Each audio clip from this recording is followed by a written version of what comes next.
Alright, so yesterday I clipped all of these grapevines and hoping to turn all these into starts. They're sitting in about 2 inches of water that I put them in yesterday. They've just been sitting in a relative shade since yesterday. I've got some pretty soft soil here that I'm going to be digging up and softening up a lot more and throwing in a bit of peat moss to keep the ground moist. It's really important to keep your starts moist. That way they don't dry out. They have no root system, so when they dry out, they die instantly.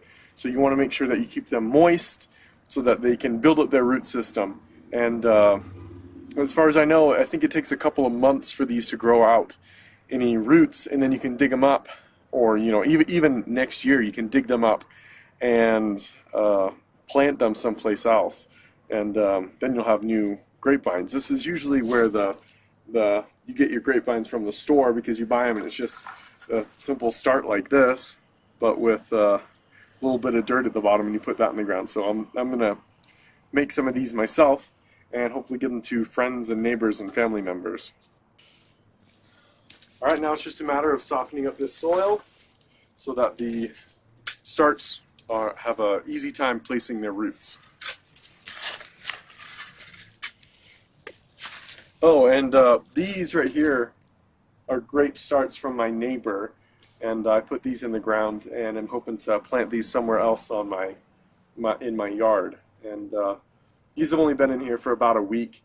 Over here is a thornless blackberry and another thornless blackberry over here. And anyways, I'm going to get digging up this dirt.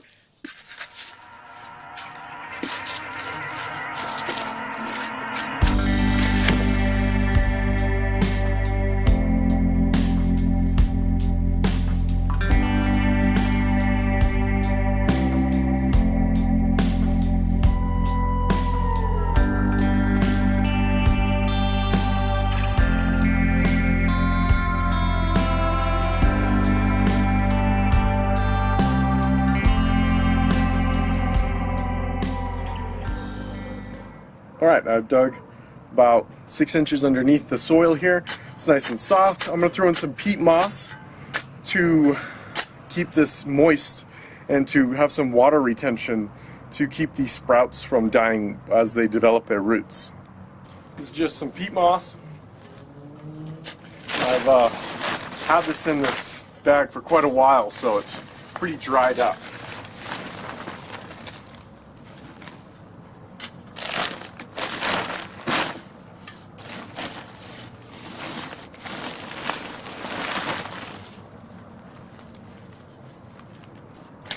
So I've got this awesome little hand tiller that costs about $30 or $40. It was pretty expensive, but man, is it wonderful for doing small beds like this and just tilling them up and kind of mixing the soil.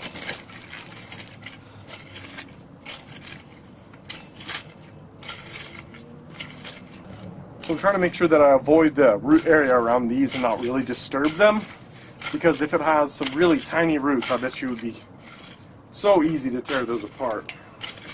There's a little bud developing right here and here. They've been coming out slowly, so I assume that means it's still alive and doing well. So I've been trying to keep this moist to facilitate that root. So I water it every day or so to keep it moist.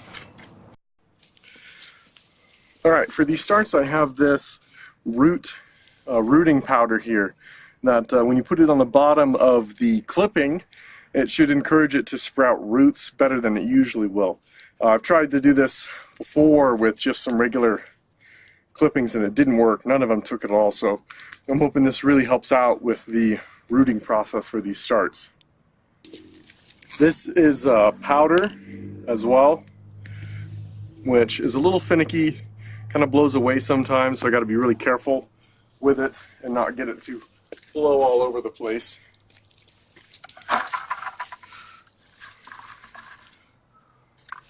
Alright, here we go with the first start. I'm just going to dip this in the powder here. Tap off any excess. Some people say you want to go all the way up to the second one here, but That's just a lot of powder that I don't really want to waste. So I'm just going to stick with the bottom and this guy up here.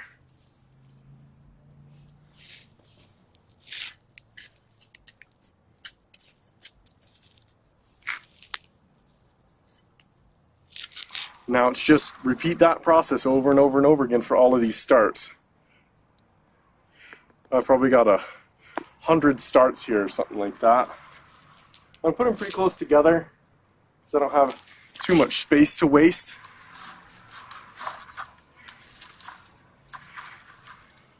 Trying not to yank too much up on some of them if they don't want to stay.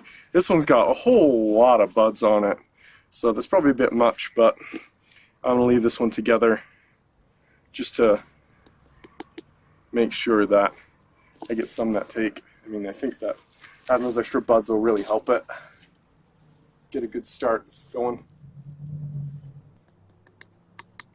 So this one's the stem's kind of long underneath the bud here.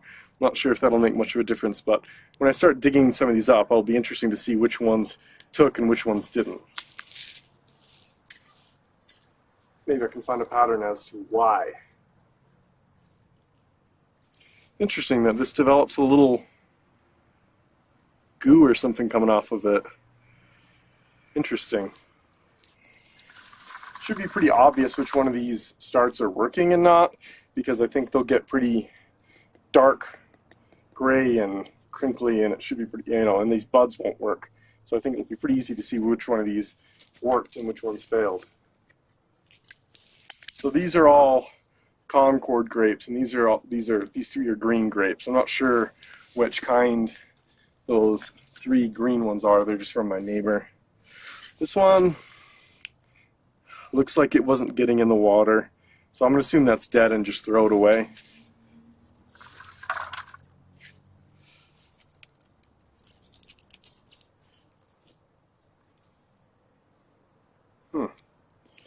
This one, none of the buds seem to be coming out. They're really, yeah, interesting. It's got a little bit of something right there. That's about it. Interesting. I'm going to assume this one's not going to work. Just seems too dead. Not something like this. It's got plenty of buds. Looks plenty alive to me. This has got a little bit of gel forming on the bottom. Let me get that in focus so you can see that.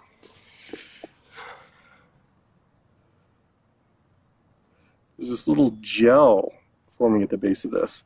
I think when the rooting compound touches it, it turns into that little piece that's coming off. Interesting. I assume that's a good thing. Yeah, you can kind of see how it kind of fell back over here though. It's not really hanging down like it was. This is a pretty high clipping, so I'm going to clip this down, so I don't think I want it that high. Fortunately, I don't have my clippers with me, so I'm going to see if I can just do it with this knife. Nope, that's terrible.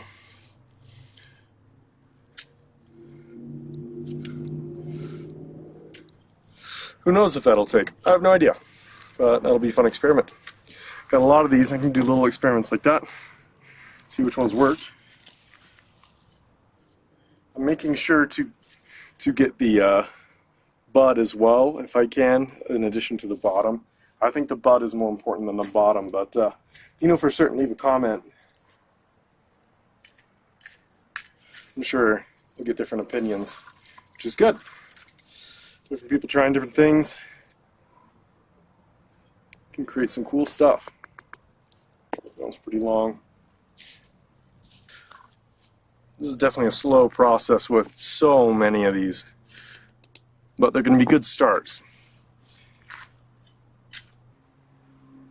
Pretty sure that I need to get this bulb up here covered, so I'm going to manually put that up there just with my fingers. Wish I'd paid a little bit better attention at how low I was getting these cut. Some of them are just really not cut very low. This one is just terribly done. It's so high.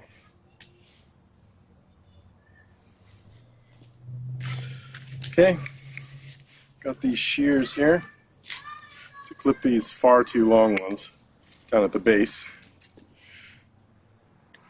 Should have brought these out earlier. I really don't have enough room for all the starts that I've got, these clippings here. So maybe I can choose the better ones and go with those ones, but I'm so new at this that I don't know which are the best ones. I assume the ones with the buds closer together is better. I want to try to get 2 underground or something like that, but I don't know. Not all of these have that many buds. Which I guess makes sense.